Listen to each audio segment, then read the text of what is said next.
legislative breakfast. It will be on March 19th, so if you want to go ahead and mark your calendars for that, and make sure you call the chamber, and we'll go ahead and get you on the RSVP list. I'd like to begin this morning by just thanking our sponsor. Our sponsor for this morning's breakfast is the Owen County State Bank, and our coffee sponsor is Main Street Coffee. And then I'd like to thank our host, the Owen Valley Christian Fellowship, for hosting all of our breakfasts. These events would just not be possible without these sponsors and, of course, without our hosts. So thank you very much. I'd also, of course, like to just thank our legislators for being here this morning. This morning we're going to be joined by Representative Bob Heaton and Senator Eric Bassler. And gentlemen, thank you so much for your active engagement within our community and for showing up and being here early in the morning always for Owen County's breakfasts. Just a little housekeeping this morning. For those of you who are joining us on Facebook Live, if you have a question this morning, just go ahead and put your question in the chat. We have our chamber captain, Anna Hartman, who's going to be monitoring those questions. We'll do everything we possibly can to get those questions in front of your legislators. And then for those of you who are attending in person this morning, if you would just raise your hand, and when you're called upon, just give me a few minutes. I'm going to come over and bring this mic. And if you would, please speak your question into the mic. That way the people who are joining us online can hear your question. And then just one other thing before I turn it over to our moderator today. I'd just like to give everyone an update. Owen County is working on a new comprehensive plan for Owen County. And we would love public input. In fact, we need public input. This needs to be a plan that the people put together. So you can find all the information about everything that we've been doing for the planning, for the comprehensive plan on the Owen County website. So it's myowencountychamber.com. If you go there, there's a link. You'll see all of the meeting minutes, and you'll also see a link to this public survey. It takes about 8 minutes to do the public survey. I have some QR codes back in the back also. You can just scan that. That'll take you directly to the survey. And I want to know what you think and where you think Owen County should be in 10 years. That's really important. This shouldn't be a plan put together by just a few people. It should be a plan put together by the whole county. So please give us your input. And before I turn it over, I just want to introduce our moderator, and I just want to thank him so much, our county councilman, Anton Neff.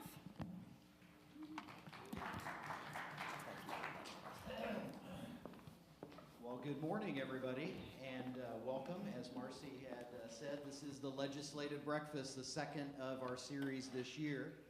And we're very fortunate to have Senator Bassler of District 39 with us, who represents the bottom half of Owen County, and Representative Heaton, who represents pretty much all of Owen County except the northern townships there. As we've talked about before, we want to have this forum in a civil fashion. And I know many of you are regulars and do an outstanding job, and we just ask that you keep your questions simple to the point and allow our legislators to interact and allow other people to have questions as well. We have a certain amount of time this morning, and we want to get to those questions and get as many of those in as we can. Again, we want to thank the bank for sponsoring this, Owen County State Bank, the Owen Valley Christian Fellowship, and of course the Owen County Chamber of Commerce. We do have a couple of elected officials in attendance besides myself. Polly Chesser is our County Council President. We also have Mike Spinks, who is of our Spencer Town Board, who stepped out just briefly. So we're glad to have them in attendance. And I hope our legislators, when they do a little intro, can maybe talk a little bit about where we're at in the session. I do know that bills have switched sides, so things that had passed out of the House are in the Senate and vice versa. But there are some important deadlines coming up Tuesday and Wednesday in either part of that, and maybe they can talk a little bit about that process and where things stand and how quickly things can change at this point in the session. So with that, I'll let Senator Bassler open it up. Sure, very good. Thank you, Anton. Appreciate everyone coming out today. As Anton mentioned, my name is Eric Bassler, and I guess until the end of this year, I will represent about the bottom two-thirds, kind of almost like I-70 south of Owen County. That will change effective next year with the redistricting, but I'll still represent Owen County, just not quite as much as of Owen County. The one thing about short sessions, and this is a short session, the year that we do not do the state budget is considered the short session, and we are required to wrap up our work by March 14th, and it's amazing how quickly that does go by. This coming week is the last week, I believe, if I'm not mistaken, that we will be having committee hearings, and then we will do what are called conference committees, and that just goes into the process where if the House passes a bill and we pass a bill but not exactly the same, we kind of negotiate the differences to resolve any differences we have with each other. And you know, it's interesting. I will say that probably more so. This is I guess my 8th session, and although we're still very civil with each other, it seems like this year more than the past, the House has some issues and we have different issues. We're not yet on the same page on those things. So there was a fair amount of work to be done over the next, I guess, probably 3-ish, 4-ish weeks. But we'll continue to kind of move forward with the process. And there's some discussion we might finish a little bit early, but I guess it just depends on how everything kind of comes together.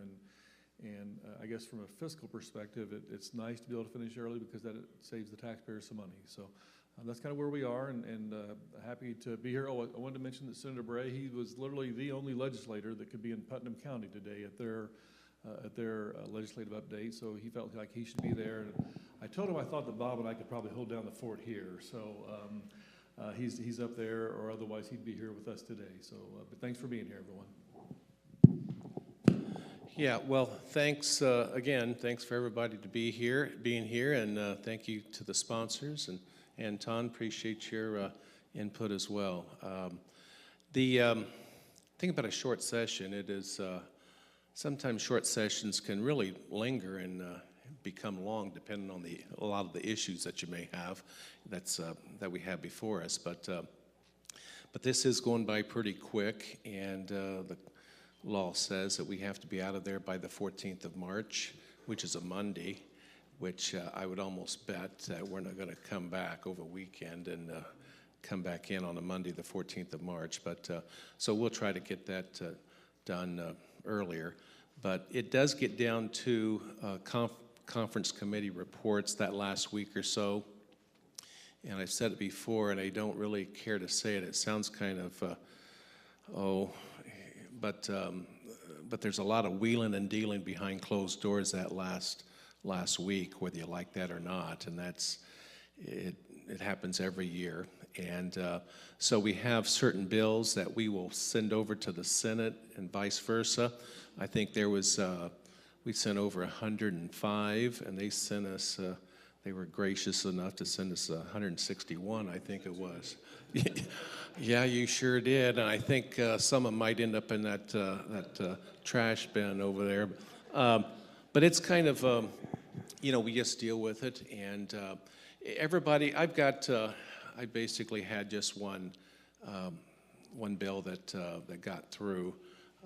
It was House Bill 1092, and that dealt with Secretary of State's office and the Securities Division, and it went over to the Senate the other day, and they put an amendment on that, and I think it's going to pass through, I guess, just about unanimously. But because it was different from my original bill, we have to take it to.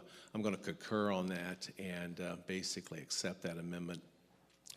And we'll vote on it, and it will pass, and the governor will eventually sign it, and it will become law. So, but we talk about it as a process, whether you like it or not. We just have to work through the system, so to speak. And but there's some controversial bills out there that some people like or dislike. But we're going to go work it throughout the next 3 weeks and see what happens. So again, thanks for being here. All right, so now we'll go into our Q&A session. And for folks that may want to follow along on some of the different pieces of legislation that are being considered, a great resource for that is online through the General Assembly's website, and that's iga.in.gov. And a couple of you already have that up. And you can look up any bill that's currently before them in either side of this, Senate or House, and see where that stands, where the votes were, the amendments. It's a wealth of information, and some of you can follow along as people ask questions, because I know several people typically have some key bills that they're concerned about, and they may mention those numbers or maybe a title, and of course that's helpful to our legislators. So with that, let's open it up for our first question this morning. Don't be bashful. Derek.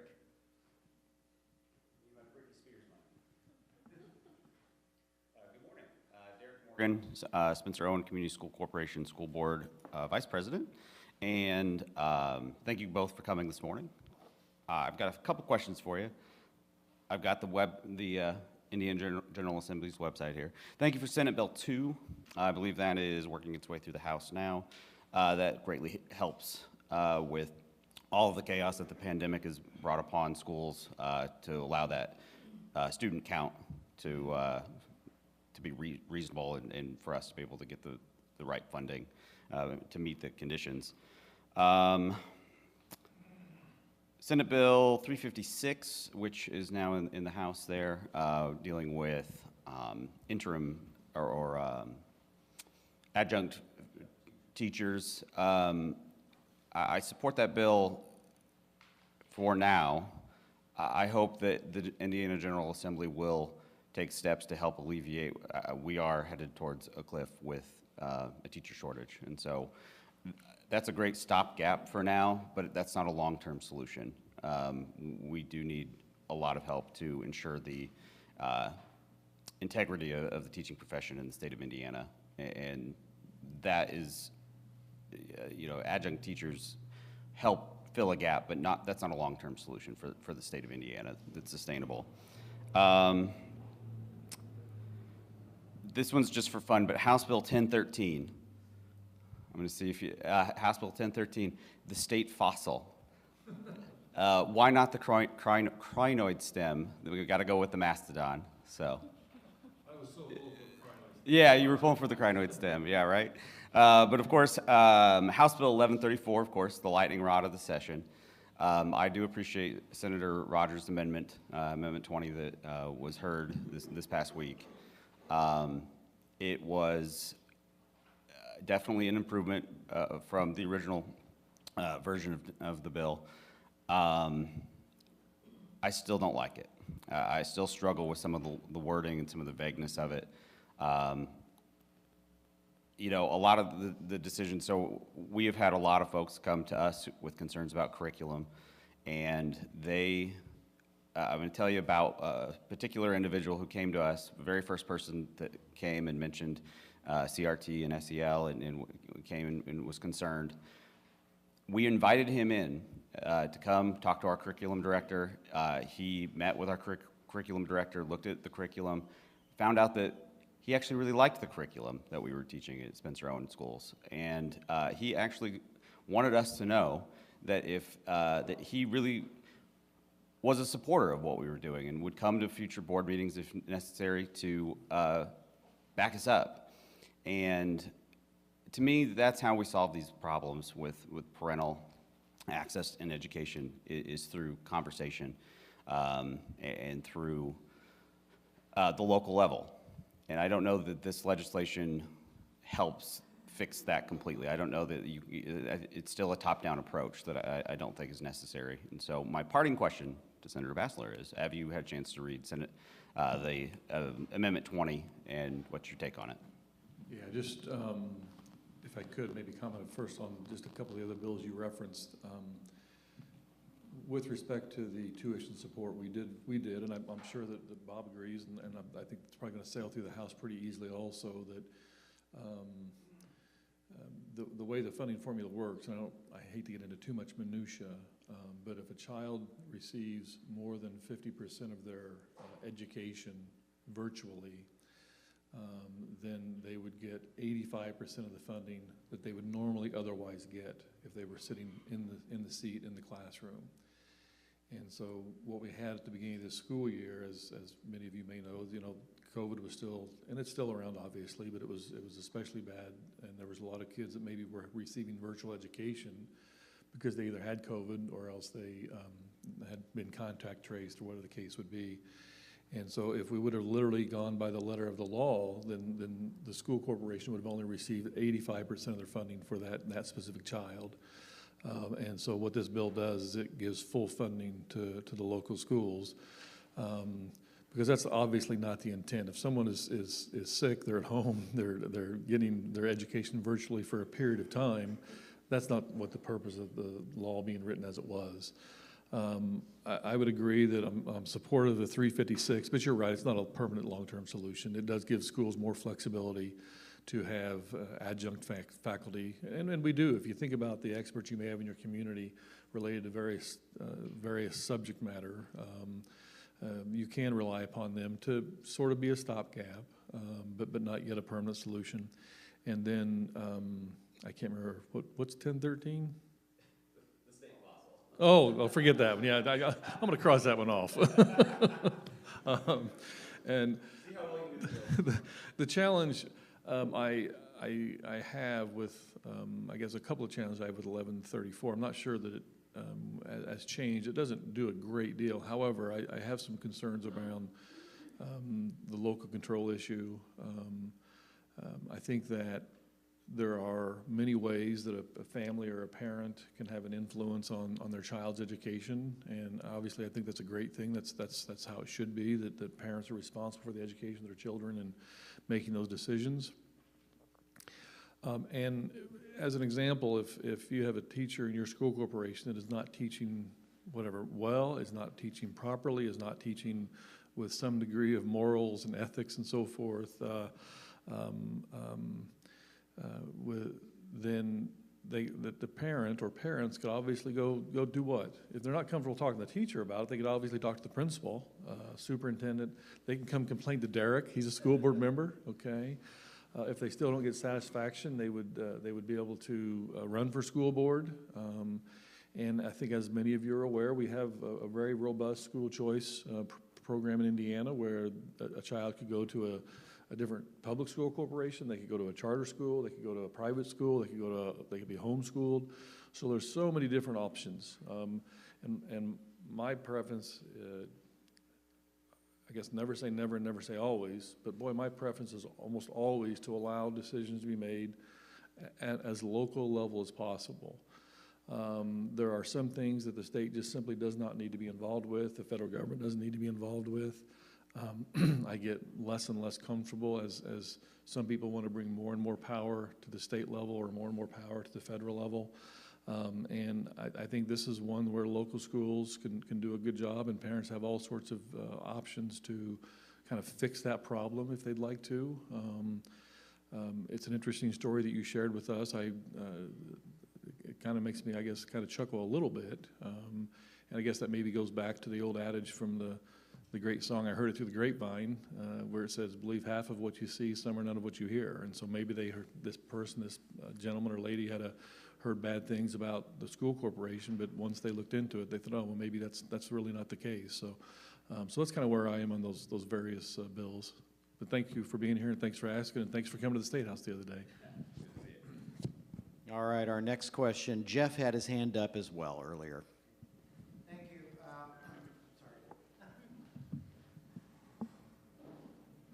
Jeff Marks, Morgan Township.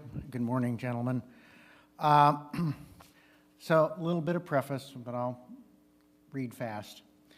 I've appeared before this group in almost every third house over the past 4 years. I have pleaded with you to help us gain balance with the approach to the Division of Forestry. I have demonstrated conditions where the DOF has not listened to the people. I have documented how the DOF is not fairly valuing the forest when the forest is sold. The fact that last week's OPSF sale was within parameters clearly demonstrates that it is possible to get value from the forest when we have to sell them, and demonstrates the travesty that was salamone and other sales. I have asked you to support the 10% set aside, the 30% set aside, the commission, the wild areas, the legislative study. Thank you to Senator Bassler for your support of many of these bills. Thank you to Representative Heaton for your help in December. That was very helpful. But I preface this next part with, I trust in God, DNA, human ingenuity, and human judgment in that order. Okay, but now it is time to take effective action. One of our campgrounds, Rattlesnake, for those of you who are local, is threatened and is being marked. The Division of Forestry does not give a darn about recreation and historical and natural value. From the DNR's own comments on this tract that are 8 years old, the region represents pre-settlement conditions better than any other region in Indiana, and yet they're going to tear it down. So what can you do right now? There's a bill, Senate Bill 186, which is in the House. It was recommended do pass and referred to the Appropriations Committee on 2/17. I don't know whether it's had a second reading yet, but I'm asking that Representative Heaton introduce a second reading amendment to remove the word own. But this SB 186 is on the DNR's reorganization, by the way. I'm asking you that you, Representative Heaton, introduce a second reading amendment to remove the word own from IC 1423-4-1 as it deals with the Division of Forestry, as well as the phrase that allows them to log inside the state forest. In my opinion, which is just mine, the Division of Forestry is not a responsible owner of the state forest. We are going to fight this mismanagement, this natural mismanagement, and this historical mismanagement of the state forest with all of the energy that we have. What are you going to do? Before you answer, I remind you that we are near the first state park in Indiana, that Richard Lieber was a man ahead of his time, that he was both a Republican and a conservationist, seeking balance in our treatment of nature. Why was it so easy for him and so hard for you to recognize the value that we have? You smile, you hear us, then you go back to Indianapolis and nothing happens. Thank you. What are you going to do?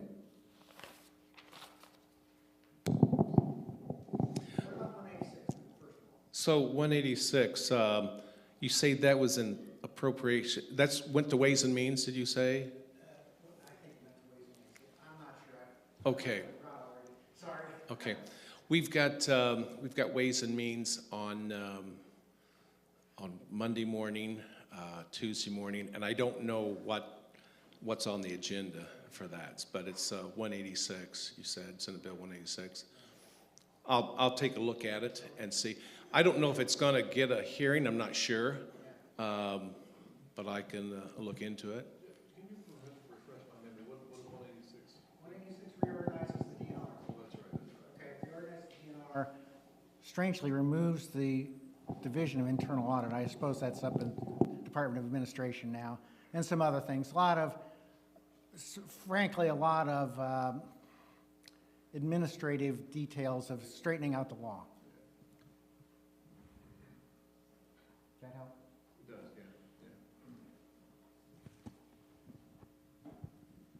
yeah. All right, so our next question, we will shift this direction. Barron. It's a Barron Barnett from Jackson Township.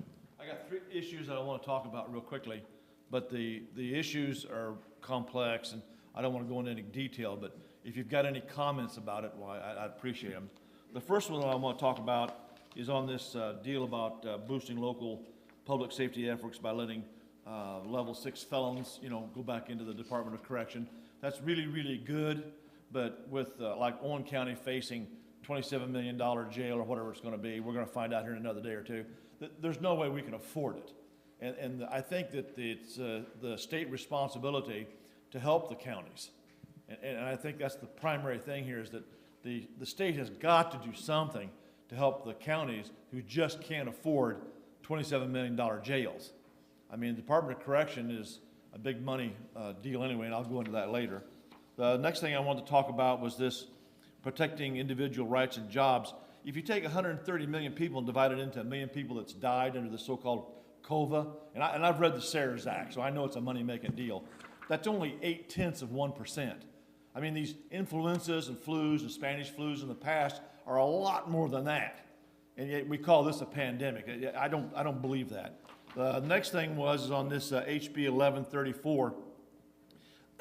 I think it's a travesty that the people cannot sue the teachers, find out what the curriculums are, make them post these things. And the reason why I say this is one reason. This HB 1134 takes the teeth out of the people to be able to control the schools. The schools should not control the people's needs and wants. They shouldn't be politically biased under CRT and all the other programs that they've got. So this is a bad thing. It's not in the best interest of the people, and it uses their influence over our children. It's not a good deal. Last but not least, whoops, I'm sorry. Tangling the wires.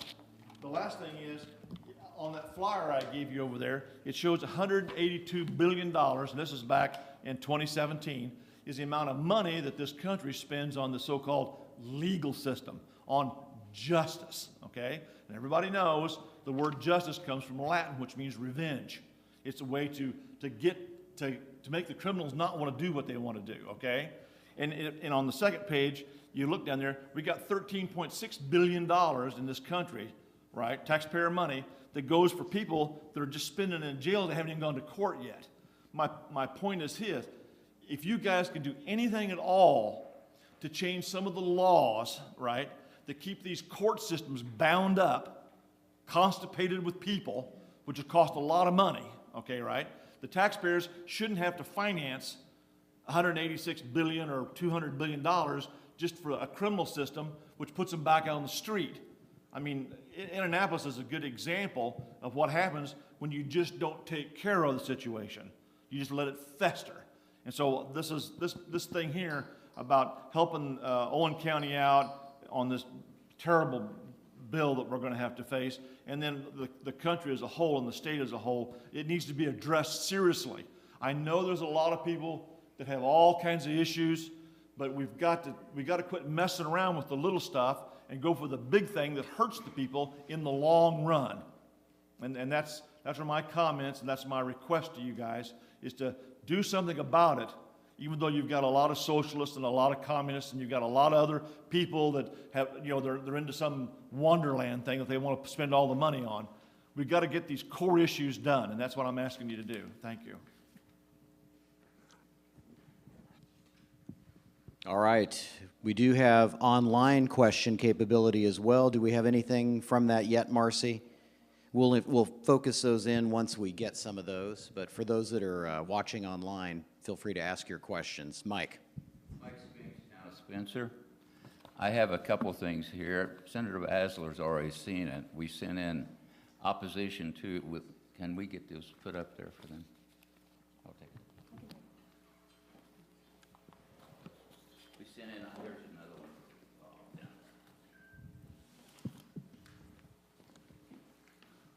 Resolutions to talk about the removal of business personal property tax, which is going to be a real hard thing to do in Owen County.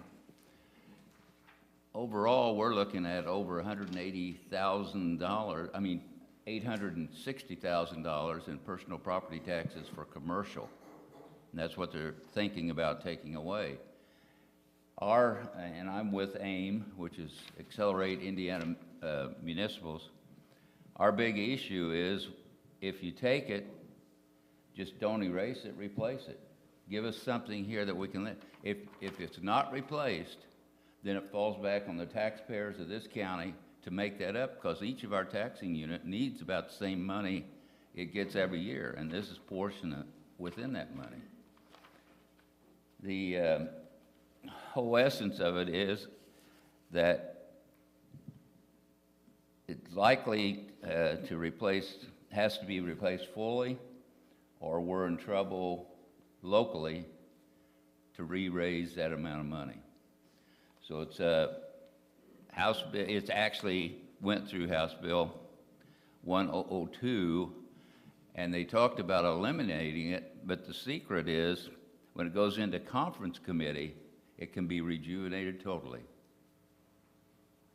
And so the games do play up there, but we as a community need to keep this money coming from that tax into our taxing units. Yeah, I would, you hit it right on the head. It has been removed for now. We'll see how the negotiations come out over the next few weeks. When we step back and kind of from a 30,000 view, I think eventually it needs to be eliminated. And I say that because there's what I refer to as a lack of symmetry. If you as a town board member are willing to increase taxes, then you do what? You get the benefit of additional revenue coming in that can then go to fund the budget, but you also catch the flack for raising taxes, right? And the same thing would be true if you cut taxes. You're doing a local action, you're cutting taxes, so people are gonna generally think, hey, great job, good job, you know? But then you have to deal with the ramifications of that, which is what? Less revenue, okay? I don't like the symmetry when it comes to the business personal property tax, because we're the ones that control whether it's in place or not, but yet somebody else gets that tax revenue. So long run, I do think it needs to go away. But having said that, as a former member of the city council, I'm very sympathetic to the impact that would have on local tax revenue. So we need to figure out some mechanism that would replace that. I don't know that anybody's come up with a good mechanism yet. And so long term, I think it does need to go away. Short term, I don't think we have a good solution yet. And I think you make a good point that a lot of people maybe don't quite understand, and that is, if we do cut that, what does that mean to all the other taxpayers? It means higher taxes. So when you think about whatever, homeowners or ag land or what have you, then you would see an increase in the taxes that they're paying. So, you know, the pie is so big, and if you give some people a little bit more pie, then somebody else has to have a little bit less pie. So we're very in tune with that, and at this point it has been taken out, but we'll keep discussing it. But I guess what I would say is, until we can get to the point where we can figure out a mechanism, and I don't truly think we're gonna be able to do it this year, it's probably more of a budget year issue. I wouldn't be inclined to, or I won't support putting it back in. And I say that because of a philosophical reason, not just to make you happy, you know. So it just comes from the perspective that it makes sense to make it go away. We just need to figure out what the impact would be on locals, and then how can we kind of mitigate that impact. So we'll be involved with that. I'm pretty heavily involved with kind of numbers types things, the Senate and budget type issues. So we'll continue to be involved with that process. We have a pretty good chunk of it here in Spencer with Cook. Sure. And Boston Scientific. Their software and technical stuff that's personal property Right. can amount to quite a bit of money. Mm-hmm. And that is in our taxing unit, and we have to replace it. No, you bet. And if they're not paying that tax, then who is? Yeah, right. The farmers and the homeowners and. Maybe bringing in food and beverage tax. We don't need that, Yeah, I mean. you know. I'd leave that up to the locals. We don't want to create a new tax for us. We want to keep what we've got. But if it's replaced, it can't be with surplus money from the state, because that's going to run out. No, It's got to be something permanent, No, you're absolutely right. so it's reoccurring. And one of the challenges you have is I've even had people say, well, why can't we just do it with a surplus? Why can't we do it as a line item in the state budget? Well, that's all fine and good for the 2 years the budget's in place, but what about 2 years after that, you know? So, again, I wish it would have never been put in place because of that lack of symmetry. It just doesn't make sense. But it's just a matter of, what's the answer? And we don't have an answer yet. Okay. But thanks for bringing that to our attention, though. All right. Well, thanks, Mike. It is, I'm not saying it's complicated, but when you have other states around us, you know, Michigan's going to phase theirs out in about a year. Ohio, Illinois, they don't have business personal property tax. Kentucky does, but their floor is, I believe it's 10%. Our floor is 30%. So in other words, it will never get below under 30%. So, but that's true, you know, but it never has got below, I should say. But the thing of it is, and I know I get this, we all in the State House, in the General Assembly, me and my colleagues, we get this legislative agenda from the Chamber of Commerce. Marcy, you get it, I'm sure, and here's what their thoughts. And one of their big positions are to eliminate that. It really hurts businesses and the business community and so forth, that type of thing. But we're looking at if that does happen. I don't know if it will, but the Senate did strip it out. But in conference committee, we'll see what happens after that. But I know there's a lot of big players, so to speak, that's looking at changes there. We made a big change last year, as you know, with it. And so what we want to be business friendly. We want more businesses to come in like any state does. And so we're just trying to be competitive here in the Midwest and so forth. But there's got to be, but I understand because you get this revenue and then all of a sudden if it does this, then how is the locals going to make that up? And that's a big concern. But I think right now, but isn't it, Anton, maybe you, but we're looking at a gradual decrease of over 8 or 9 years, I think, to eliminate that. Not to eliminate it immediately. There are studies out now that shows quality of life in communities and good schools, and those are pluses, and they don't, that's what brings the people here to live and to work. And those things could be used if we could, get our workforce housing in place, we could have more houses, we'd have more taxes to work with. But right now, if that comes out, there's a big void there. And I hope we can work through that some way with a replacement, okay? All right, thank you. All right, our next question, Joni. And the microphone is coming to you. I have a loud voice, but hi, guys. 2 years, I think it's been since I've seen you. And I know you can't do anything about what I'm going to say right now, but we want to invite you, no matter what side of the fence you are on, to a meeting the 28th, Monday, at the library. And we're going to discuss, pardon me? I'm sorry, 6 o'clock. And we're going to discuss the logging at the primitive campground and its effect on the economics of Spencer. And Laura? Oh, I just was gonna follow up after Joey's finished, if that's all right. Okay. And give you a little bit more information on this. Yeah, we want not just preaching to the choir, the people that love this campground, but to the people that don't understand the importance of not logging that particular area. And we go to any Friends of the Forest webpage or any of our web pages and see what it's all about. But please attend the meeting so you know what's going on. Thanks.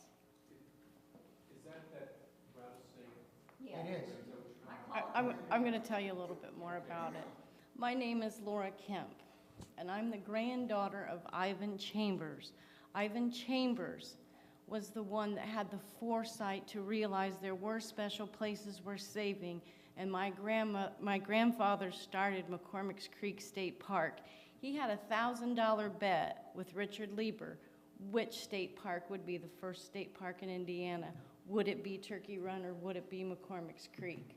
Well, my grandfather was right, and McCormick's Creek was the first state park. So I come from a long line of conservationists, and my grandfather taught me that there are special places worth saving.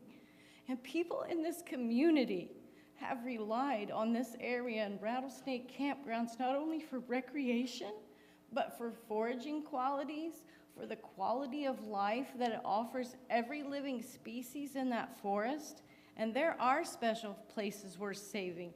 As you know, because you've talked with us and worked with us for the past several years, we are not anti-logging. At one time, Owen County was rich in the logging industry, and there were over 27 sawmills right here in Owen County. But at the present time, things have changed, and there are special places worth saving because there are geological factors in this area. that, like I said, there are foraging and recreation factors, but there is also the historical value of this area. And Abner Fraser's grave lies in this compartment 4. And Abner Fraser was the Postmaster General of Atkinsonville during the Civil War. His grave is in this tract around Rattlesnake Campgrounds. And so we feel with the cultural value, the historical value, the recreational value, the geological value, and the flora and fauna of this area need protected. We have written up a high conservation value forest area, and currently the Division of Forestry has taken it upon themselves to go into the area that we feel is the most special area in our state forest system. And now they're coming in and they're marking trees and they want to sell it. When you change the makeup of this particular area, you will change the dynamics forever, because once they come in, and you have to realize this place, the former property managers and former foresters felt this place was a special place worth saving too, and they didn't. They didn't go in around Rattlesnake Campgrounds because of it. I would like to invite you to come and check out this special area with us. We've taken Senator Bassler on several hikes with us, and unfortunately, we had to show him the ugly. I want to show you the good and the beautiful part of this forest before it's gone. And realize this county takes very seriously our recreation and our outdoor activities, because we're not a rich county, in case you guys hadn't noticed. And people actually prefer the quality of life, and with Indiana ranking in the lowest categories in water quality and air quality, the hydrology of this area alone is worth saving, because this used to belong to the Division of Conservation, and when it turned into the Division of Forestry, they let them take this over. And this area had been conserved for the water quality because Rattlesnake Creek, Jordan Creek, and Fish Creek all come out of the hills of Owen County, of the Owen Putnam State Forest, and they make up the southern part of the White River. Okay, so we're talking about a very intricate water system. We're talking about endangered species. And when the legislators took the right of the Endangered Species Act to be in the hands of the Division of Forestry, and they're not following all of the practices they should, then I think there's something that our legislators need to be taking a look at, and need to go to Dan Bortner, the head of the Division of Natural Resources, and please help us tell him and our governor that this place is important to our community and to the state of Indiana. Thank you. Laura, I just want to interject. You mind One if I- quick follow-up here so we can let them respond if they wish. Oh, I'm so sorry. Go ahead. Oh, reiterating what she may have already said, our group is not at all against logging. All our houses are made of wood. It's just irresponsible logging, and that's what we're going to be talking about on Monday. And again, we'd love to have you guys. That's all I really wanted to say. We're sort of seen as a bunch of radical people. Tree huggers. Well, tree huggers is not, she calls us tree huggers, but it's so much bigger than that. And again. Well, I appreciate your passion. I met Laura, was that about 7 years ago? It probably was. 7 years ago in Terre Haute at Clabber Girl one afternoon, and there was you and about 5 others or 6, and went around, introduced themselves and so forth, and Laura was the only one that says, "Bob, I truly am a tree hugger." You know, a lot of times when you ask somebody that, they don't want to go there, you know. she's proud of it. And every time I see her, I think of this wonderful tree hugger here. And I don't want to make fun of that, because I love, as Jeff knows, I'm south of Terre Haute. I've said it before. I've got 54 acres. I don't know, probably 6 acres tillable. Now, one thing I will do, and I think I told you, that when I get and I get a bunch of trees that fall down. And I've had some fall down in the last 5 years, and I haven't cut them up yet. But I'm in the process slowly. It's just me, and I like nature, and I get out there, and I need a little firewood here and there and that type of thing. But I know sometimes people don't like, it screws up the ecosystem if you do and so forth, and I respect that, I really do. But I planted 1,300 trees about 20 years ago on my property, and they're all standing, and I haven't touched a one. I'm not planning on it either. But and I've got, as I've mentioned to Jeff, I've got a stream mitigation project that was done years ago, and so I've got a kind of a wetlands as well. But it's just kind of, I don't know about the 28th if I can be there, but I'll mention it to a couple of people. But I mean, that's it. Again, the Rattlesnake Campground, I don't know, I got an idea where it is because it's Rattlesnake Campground, but it's at the library. But as far as the campground itself, I don't know exactly where it is, but great. And it's an easy hike in part, and that's what makes it such a great recreation area. I mean, not only people from Owen County use it, people from Morgan County, Marion County. It used to be one of the most popular deer hunting woods in the state until the Division of Forestry has done what they've done, and the deer hunters say the deer aren't there now. And the Division of Forestry, when did they so-called take it over and started to do what they? Well, it was during the 400% increase under when Jack Seifert took over the Division of Forestry. And of course, when did he take? In 2000, around 2002, maybe. 2005. 2002, 2005, Okay, somewhere in that okay. area. All right, so we're going to move on to our next topic to allow some other folks an opportunity here. Who else would like to ask a question? Bruce.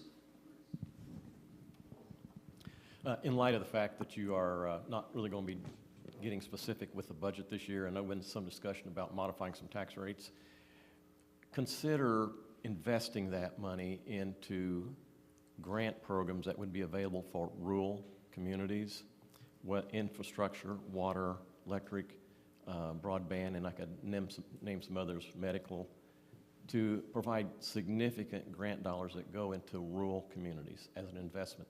And I use the term investment because that's what it is. It will generate additional revenues, not only in the rural community, but in state taxes and things of that nature. So think about that as you're looking at the budget issues.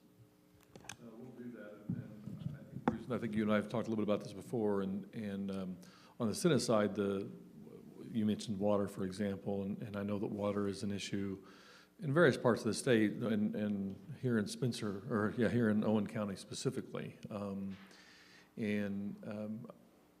I guess it was probably, I lose track of the years, maybe 3 years ago when we did a significant road funding bill.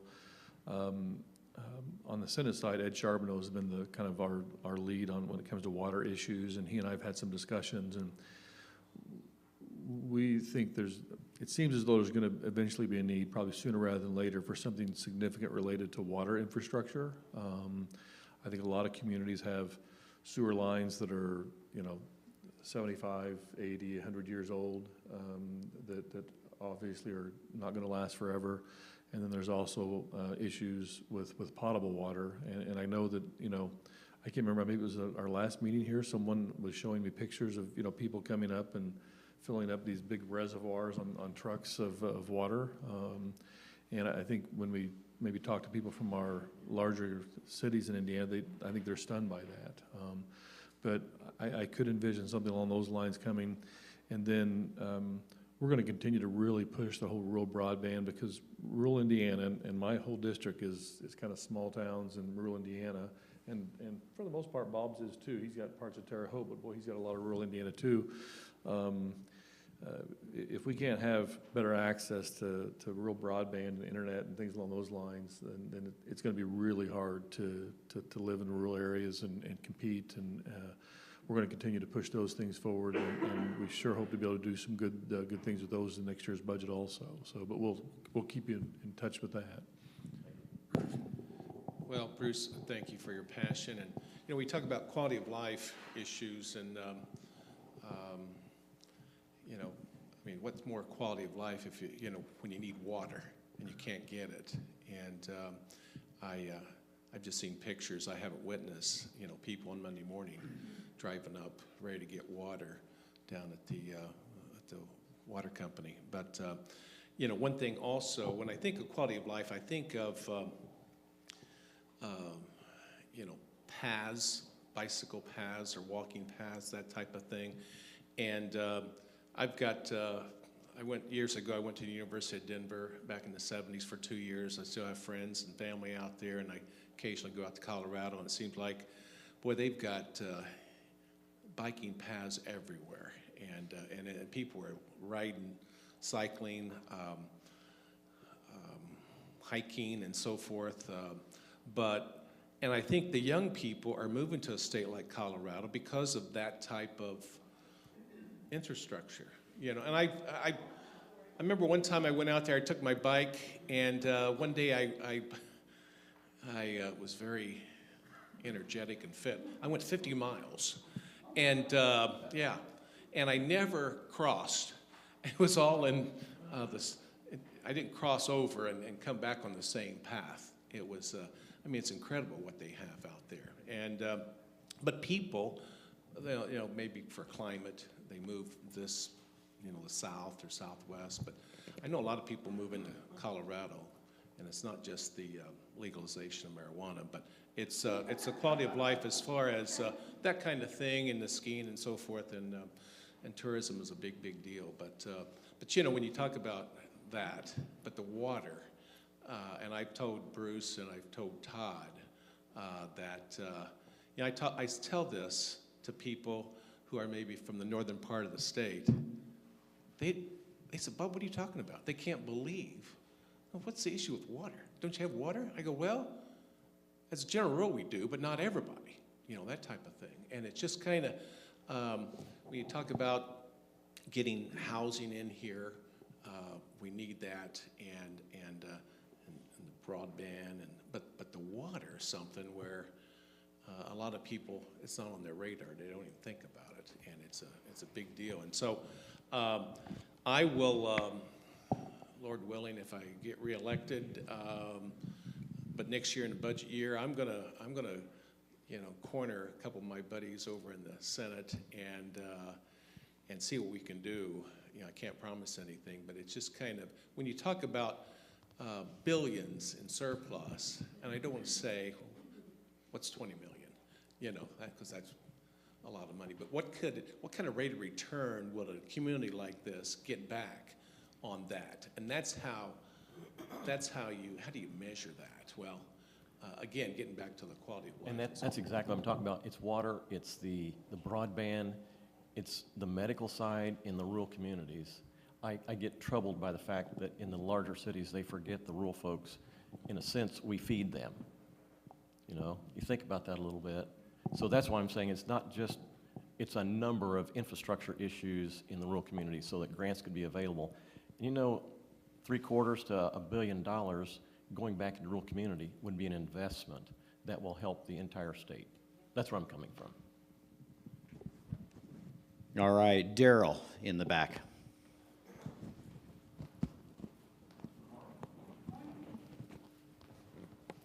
Thank you. I just wanted to bring something to your attention that nearly every business and not-for-profit in Owen County is struggling to find workers. Well, that's not a surprise, is it? Talk about an understatement. Maybe I would like for you to talk a little bit about Senate Bill 4 and how that might work to help counties and towns attract, retain, and train more workers because it's desperately needed. Refresh my memory.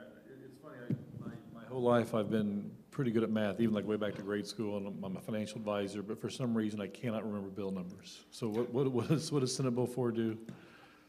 That's the one that is the state finding ways, and I just saw it for the first time yesterday, so I don't know the details, but it was to help cities and counties with revenue to help train and attract a broader range of workers, because as you know, the unemployment numbers in Indiana are very low. What we need to do is get the people that are not even seeking employment right now for a variety of reasons and get them engaged in our economy. Yeah, that is, if I were to, I guess there's all sorts of challenges and things we could work on, things we could try to fix, things we can, that need attention. But one of the biggest struggles we have as a state right now is there's simply not enough employees for the jobs that are available. And that's literally across the state and kind of across the spectrum.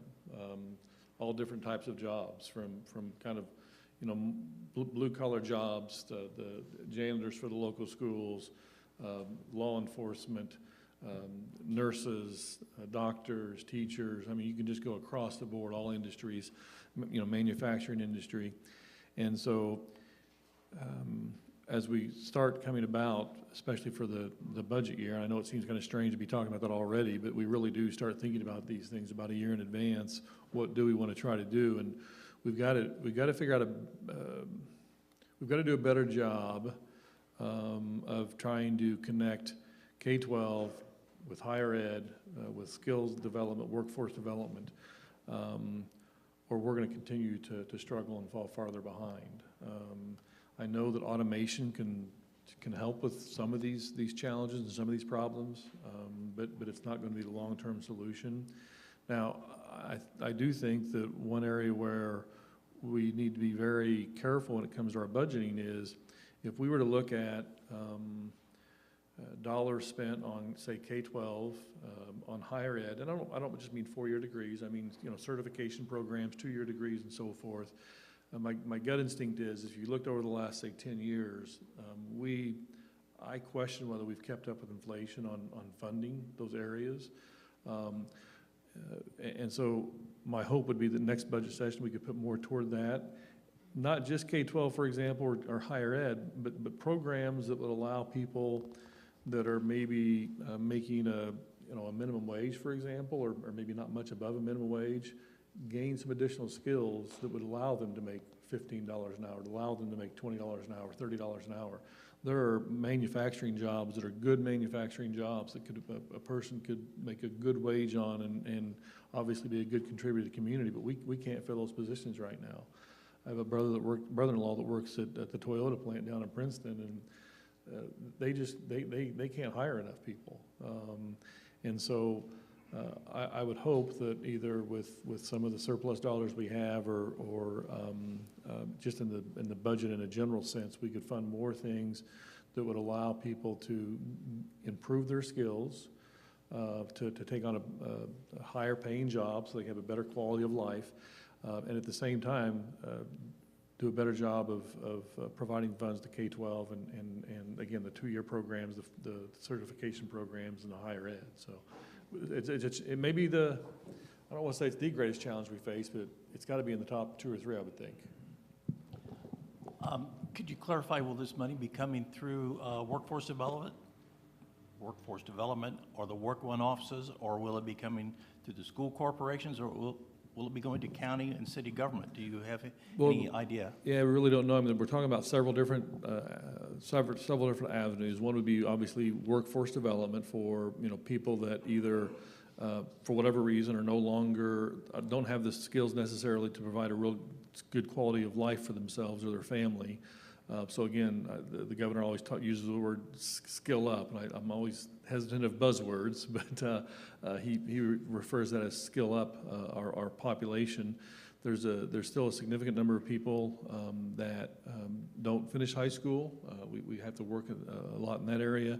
And then finally, there's we've got to push our universities and our higher education institutions to do a better job of persistency, and that is getting young people that get out of high school and they do go on for something, a certification program, a 2-year degree, a 4-year degree. They may get part of the way through that, and for whatever reason, they fall out. So we've got to do a better job there, and we're talking about changing some of the metrics and some of the expectations of higher ed that would lead them to focus more on that area going forward than they have historically. So again, one of the biggest challenges we face, there's probably not any one answer, and there's probably not any one kind of funding mechanism, but probably multiple answers and multiple funding mechanisms that I know that my colleagues and I are talking about. I'm sure that Bob and his colleagues are just as in tune to this issue as we are on the Senate side. But again, I hate to say it's our number one problem, but if it's not, I would think it's number 2 or 3 at the lowest. So thank you for bringing that to the discussion. Yeah, and with that being said, Daryl, I think the average age of a registered nurse is 50 years old. And so what we're trying to do with House Bill 1003 in dealing with the workforce development in that area, and there's other occupational classes, the same thing. When you look at the competition of states, trying to get people in and have an increase in population and therefore more workforce and so forth, we got to be competitive, and we have to do all we can to increase that population in that particular occupational class, whether it's nursing or whatever it may be. But it's because people are just going to retire and move or retire, and so forth. But it's a big issue, but is that number 1? It's right up there, but we'll see what happens. We do have an online question. Marcy? Actually, it's my question. All right. Good, take it away. I was wanting to ask how the state plans on distributing some of this federal infrastructure money that's going to be heading our way, and how we're going to be able to see that utilized and distributed to the individuals who need it on a county and rural level.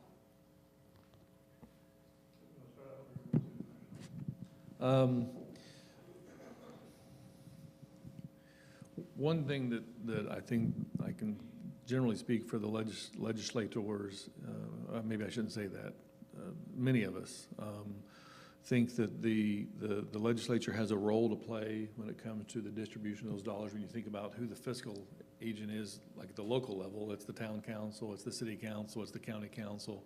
They're the ones that are responsible, for example, for budget issues. We have put in place, and we're working on modifying what kind of influence or control we do have there. I mean, it's billions of dollars coming out, and I would think that people from rural Indiana would like to see somewhat of a model that we did with some of the road funding dollars, where smaller communities, I think it was defined as either cities and towns less than 10,000, and then counties less than 50,000 could participate. When they participate in a matching grant program, I think it was for every dollar the local rural community put in, I think that the state was going to put in, I believe it was $3, whereas for the larger cities and towns, it was just a 50-50. You can bet that people, the rural senators, the rural representatives, will try to push for a similar type of situation, because as all of you know, especially those that are involved with being fiscal agents for their county, their town, their school board, what have you, it's a lot easier for larger communities to generate revenue dollars than it is for rural Indiana. So we're going to try to continue to push that model when it comes to some of these infrastructure dollars that are coming out. And then the other thing I want to mention, this kind of goes off into a little bit of a tangent, so pardon me for this, but things are great right now. I mean, Indiana is in a great position. There's a lot of money floating around, and the thing we have to be careful of is realize that's not going to be like that forever. The federal government just can't simply keep shoving that much money out the door, and so we would hope that the state and cities and towns and counties and schools and so forth would use these dollars in a manner that would be, have a long-term payoff, long-term investment, as opposed to, I saw one area that was going to give employees bonuses, and I kind of get that. It makes your employees feel good, you know, if you're a county councilor or a town councilor, what have you, want to give bonus to the employees. I get that. You get a pat on the back and so forth, but boy, that's not what I think is a prudent use of these dollars, these one-time dollars. I'd rather them see them used for sewer projects, see them used for broadband or what have you, see them workforce development, because those are the things that can return to the community over 5 years, 10 years, 20 years. In the case of rural broadband and infrastructure, maybe the next 50 years. But we're trying to work out the minutia of how to manage those dollars, how to keep an eye on them. And it would merely be through the state budget committee that would, the House members, like Doc Brown is on the state budget committee, Ryan Mishler would be on the senator that would be on the state budget committee, that they'll be heavily involved with managing and kind of overseeing those dollars going forward. It's not so easy as to say that all of the legislators will be involved. That's almost impossible, but we will have representatives on those, the state budget committee to try to figure out how that money should be spent. Both the ones that are at the state level, but then the ones that the state then passes along to the local governments. Marcy, are you talking about the opioid settlement? Is that part of what your discussion was, the 507 or 508 million that we're going to get? That was part of it, and then just like Yeah. the money that's going to be going for broadband and the infrastructure that's coming from the federal infrastructure bill. Well, I want to say, and I don't know the number of that bill, but I know Mike Karikoff from Kokomo is working on that. And but I think I want to say 15% will basically go to the communities out there with no strings attached. There you go, spend it the way you want to spend it. Now, what that number is, it's hard to say. But and then there's you know, and that's going to change, you know, those percentages and so forth. But then there's certain things that that money's going to go for, you know, that they're going to have. But I with the numbers, I can't remember everything, what that percentage is. But that's in the process. That's important, and I know the locals need that as much as possible. And that was just one thing. But you know, it's kind of like what Senator Bassler said. It's, you know, the feds, you know, they can print that money, and they do every day, and we can't at the state level. I spent four years in the basement up there, my first 4 years at the State House, and I'm telling you, there's no money machines down there printing money. I kind of thought there would be, the way sometimes they spend the money, but there isn't any. But the feds, it's you know, someone said the other day, you know, what was it? We were $8 trillion in debt, and then this president took over and went to here, and now we're at what, 30 trillion, and that's not taking into account Social Security and Medicare, and it's you know, I don't want to get on my soapbox here, but it's a scary thought. And that's an important point that I think that sometimes it's easy to lose track of. The only place that the state of Indiana gets money is from whom? The taxpayers, all of you. And so, boy, we've got to be really prudent with those dollars.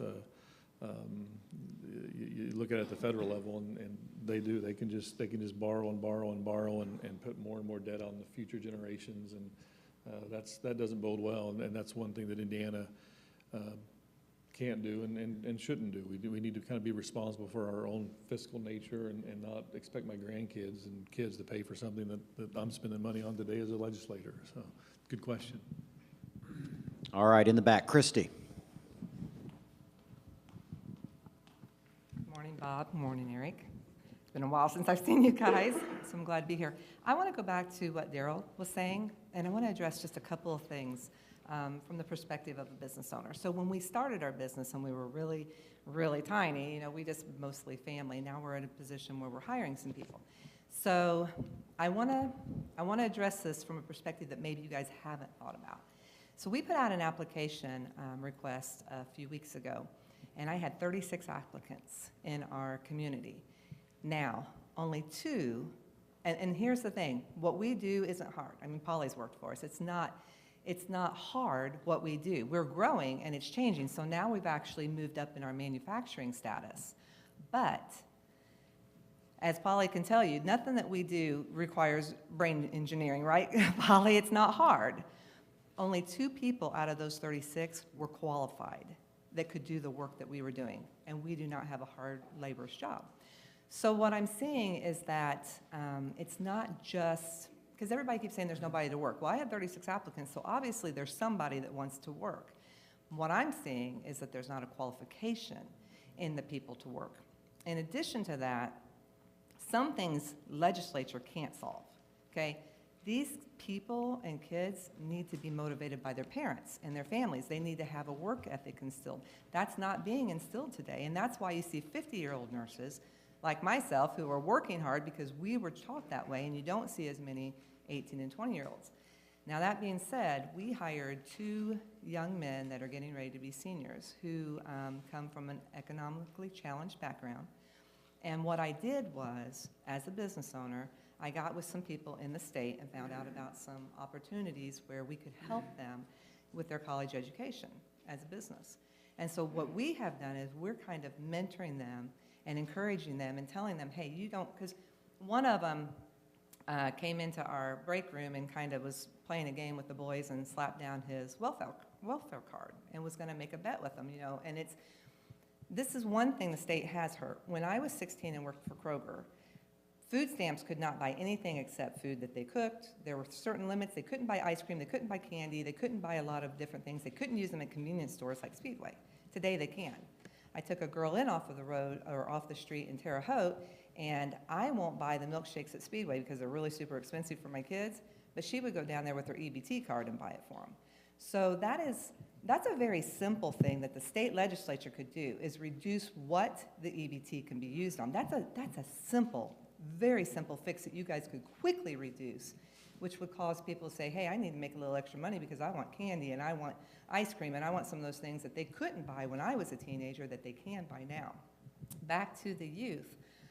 There's a program that we have in the state of Indiana that most companies don't realize or recognize is available, and that the state could very, very easily help the rural counties with. It's called InStep. So what InStep does is it allows a business, and it can't be like just work in the storefront or work in retail, but you really need to look into this because I've been talking to Suzanne Crouch about it. So what it allows you to do is if you have a college student that's in a 4-year degree that's a financially challenged college student, so maybe they have to have FAFSA or something to go to college, a business owner can hire them and the state pays 50% of their wages. It's a grant, so they match 50% of their wages. So that kid that maybe I was paying $10 an hour to, I can now pay $16 an hour, and I'm actually paying $8. So I'm paying $2 less per hour in my budget, but the state's matching that grant, but it's only available for college. Now, I've been pushing the state chamber and asking them, please, please make this available to the seniors. I was on a phone call the other day, and Mike Braun was on that call, and I even told him, I said, Mike, listen, please, push on our state legislature. If you guys would take the InStep and provide that to high school seniors, and again, they have to meet an economic threshold, then that would allow a rural community like myself to take some of those seniors, or incoming seniors, who are not going to go to college, bring them into my business, you know, give them an opportunity to make a little bit more money, that as a small business owner, I can't afford to pay $20 an hour. But with the grant, I can. With the InStep grant, I can pay, you know, higher, maybe not 20, but I try to keep my threshold at Cook and Boston, which is a sore spot for me, because everybody thinks that they're so great for the community, but really and actually, they are good, but they keep our economy low because they pay $15 an hour, and everybody thinks, that's a great job. I've got $15 an hour. And my husband works in Indianapolis, and he makes a lot more than $15 an hour, and we're going, because people don't realize that you can pay less here because people don't expect more, and they make their money outside of Owen County. So all of their wholesale accounts around the world, you know, they're making billions, and they're paying people $15 an hour. I'm selling across the nation too, but I'm not big like them. So I can't pay $15 an hour and have 10 employees that I need. I can maybe pay 2 employees $15 an hour. So I think if that is a opportunity, if you guys would look into that, it's a really simple thing. I've asked many people, please, step in and look at this InStep program because it comes out of the state legislature. It's funded by that grant. It would be a huge asset to small businesses like myself and other manufacturing or, companies are trying to grow. It doesn't work, and the Chamber's been very clear, it does not work for like a small mom and pop retail store because they're not teaching a skilled labor. It's for skilled labor. And it would be so great because there are so many seniors that are not wanting to go to college. And I have actually, because I subbed in the school system, I actually had students tell me, I don't need to go to college. Mom told me how to get a card and I get free money. It's not free money.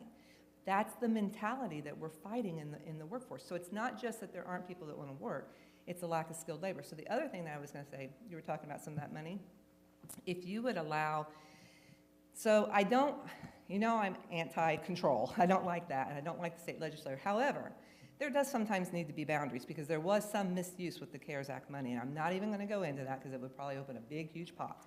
But there was some misuse in this county with the CARES Act money. So that being said, it would be nice if you could take a portion of the money that you give to the county and say, this needs to go to workforce development. This needs to go to you helping your seniors, helping your students become skilled if they don't want to go to college, if that's not an option for them, or maybe they financially can't. And then I think that would put people like Marcy and Daryl and others in a position where they could maybe form a committee or a board or something that would help us, help the businesses, help these seniors do something besides graduate and sit on the couch. Well, what kind of blows my mind is, so 34 of the 36 didn't even. That's right. And it's not hard labor. Yeah. Some of them couldn't even do the math. You have to be able to do math in what we're doing, and some of them couldn't do the math. They literally couldn't. I guess I'm sorry to say that I'm not real familiar with the InStep program. So tell me again, it's for college kids, college young people. Correct. So InStep is only for financially challenged, full-time college students, and you have to be in school full-time. And then it pays what portion of the wages? 50%. Okay. No, that's interesting. I'm sorry to say I'm not familiar with that program, but as I'm kind of thinking this through in my mind, so if we were to bring that to seniors, for example, incoming seniors, I'm assuming we could somehow tie that, because I still think it'd be a good idea to be kind of low to moderate income to help them develop a good work skill. So maybe we could kind of tie it to young people that were either on maybe TANF or SNAP or maybe even foster care young people. No, it's an interesting idea, and you're absolutely right. As I think many people know, and I tell Julie and I have 5 children, and then Julie has an ice cream shop where we have a lot of young people that work there. And they all get tired of me hearing me say, you've got one chance in life to develop a good work ethic. And if you don't do it by about 14 or 16, you're probably not going to do it, but go ahead. No, I was just going to say, so I've asked people in our community, people aren't aware of the InStep program, and it was just by the grace of God that I even found it. But the program is, it's for those students in college that are wanting to learn a skilled labor or so it's not just going to let you go in and be a cashier or something like that. And so in my business, I'm actually taking 2 of my I call them students, they're students because they're seniors, but they're my employees, but I'm taking them to a huge trade show outside of our state. And then I'm taking them to the East Coast, and 2 of them want to internship with a larger company and then come back to our county and help us grow our business. If I had some InStep funding for those students, that would make it a lot easier for me. And then, I'm not just hiring people to bag candy or go out front and sell candy to people. I'm actually teaching them a skill. What I do is skilled labor. We do everything that Hershey's or Russell Stover does on a very micro scale. So they're actually learning equipment, they're in manufacturing, and so it's something that the InStep program, and it would work with Cook and stuff. I don't know that they would need it, but what I'm saying is it works for the the threshold on the finances of the individual. All right, we have time for one more question before we wrap up this morning. Does anybody else want to have an opportunity to speak or ask a question?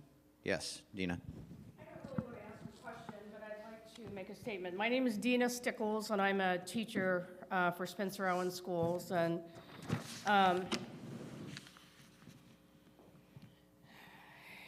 it really, not that I don't enjoy coming here, but every year there are bills that are introduced in the Indiana State Legislature that is an attack on teachers. And it really is. This gentleman here stated that parents need to know what their kids are being taught. There's always been that transparency. Parents can ask. They can see our curriculum. They've always had that ability. They don't need a law that says that they have that ability to know what their kids are being taught. We have more communication today, opportunities, than we've ever had. We have Remind apps. We can send our parents instant messages, and they can receive them. We have email. We don't have to talk on a telephone anymore or send a newsletter. We have instant communication with them. But a lot of our parents, and I'm not saying all parents, they don't take those opportunities. We have kids whose parents don't even know their teachers' names. They sometimes don't even know what grade they're in. And I feel attacked every single year during the legislature because these bills are coming down that make it sound like that we are the most evil people on this planet. We don't have kids that come to us ready to learn. They have so many needs because their lives are so messed up at home.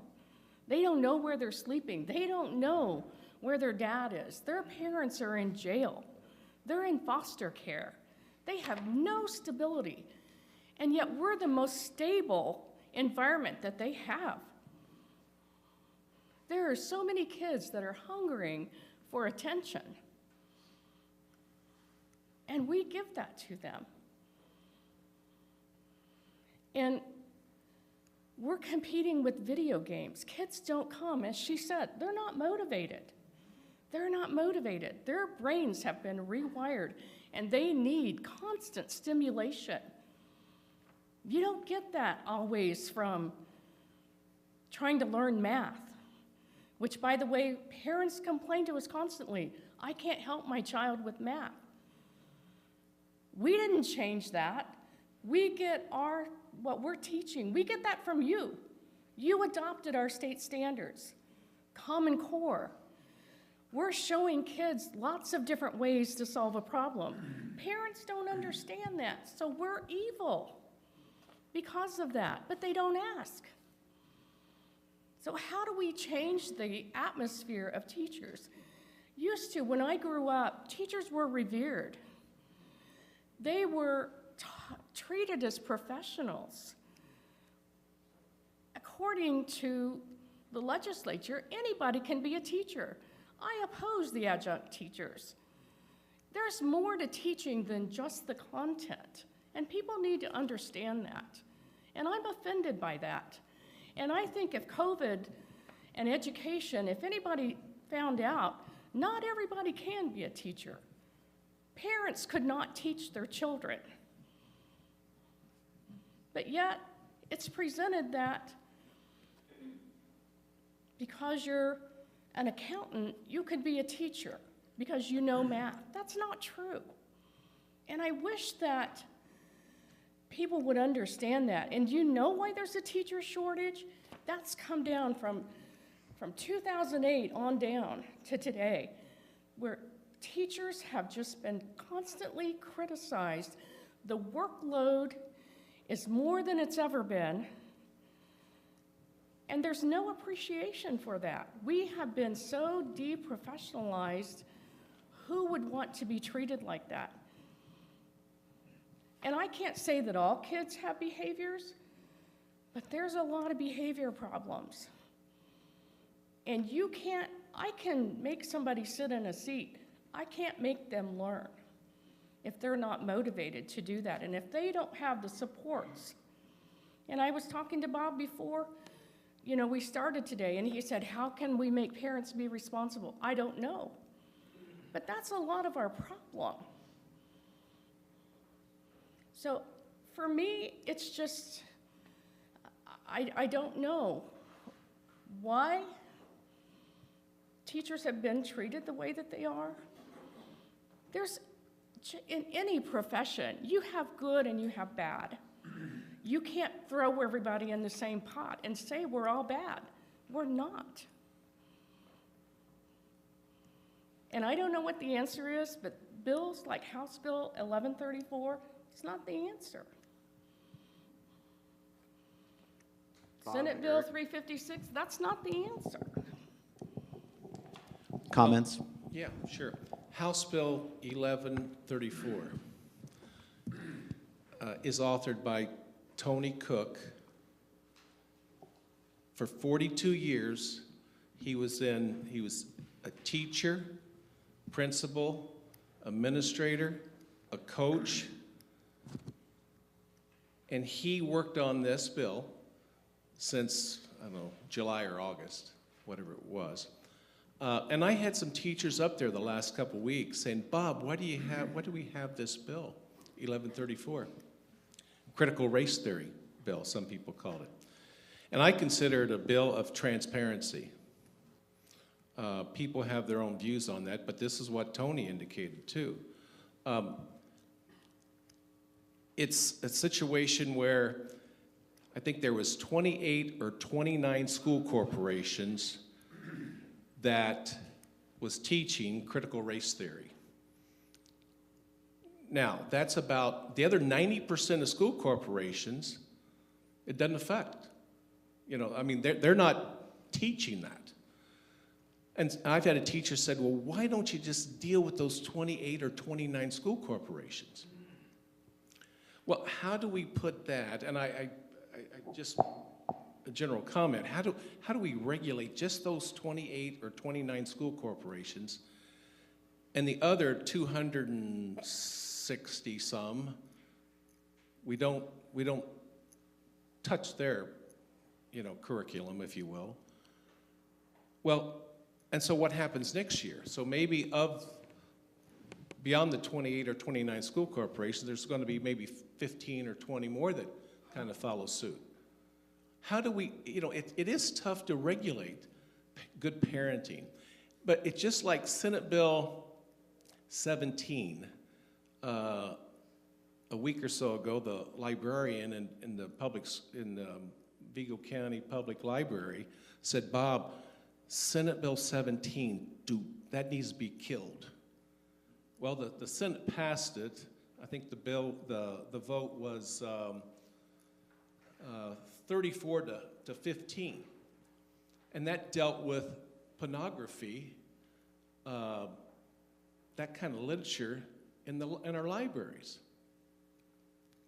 Do we just not say, well, we don't need to regulate that. We don't need to mess with that. There's so many things out there that, it's brought to us by the public, you all, and it's something we do try to address it.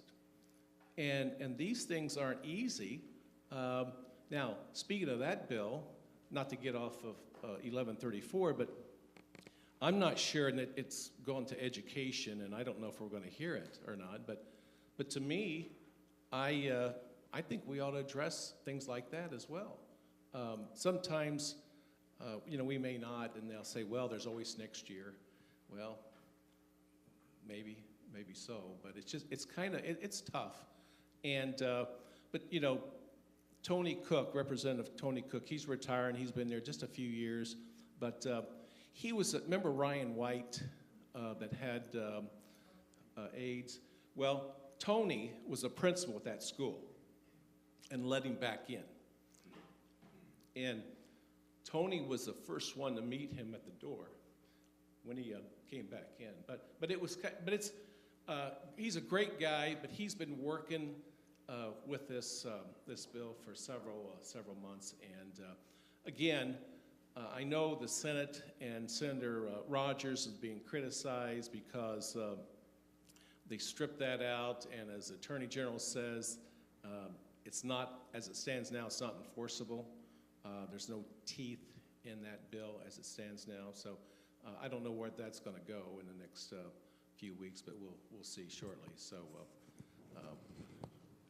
I appreciate everybody's attendance, and one thing about Eric and I, we're going to go to Clay County, and we'll have another senator and another state rep there with us that will give good viewpoints on this same type of subject matter. But I appreciate people's attention and input. Thank you.